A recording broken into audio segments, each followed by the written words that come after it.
goals? I basically think it's pretty much about building courage slowly, right? Like I don't think anybody is sort of born fearless. I don't consider myself fearless, but I mean, being able to walk away from $1 million almost when you come from poverty, it takes some courage. I mean, it's not like, but I didn't get to that. I would have never done that in 2015 or whatever. It's just a lot of steps, right? And so I think basically it's a number of things that make people more courageous. And I think it's trust in other people too, like seeing that, hey, you're there to help these people. You got to be fearless for these people. You can't just if you have to have a fight with somebody else, and I don't mean like a physical fight, I mean like, somebody needs to be promoted and there's going to be Yes. an argument about the merits of this individual or that individual. I mean, that's when you have to have your courage. You have to fight for your people. I mean, that's what you're there for.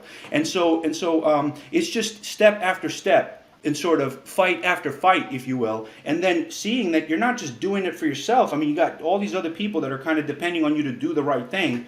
I think that's sort of what I'd say helps a lot of people build up courage, and I think it's just basically a lot of baby steps, a lot of iterations, and then eventually, just sort of trusting that you're doing this for other people. You're not just doing it for yourself. I think if you go in there just trying to do it for yourself, it's really challenging because you know, Mm.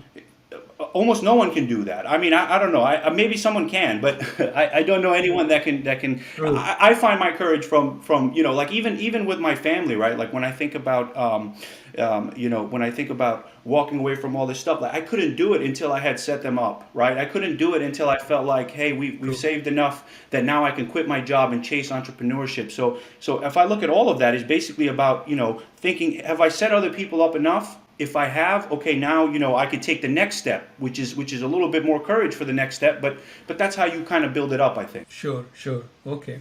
So, Louis, I know you were managing some big teams. Yep. So one question I have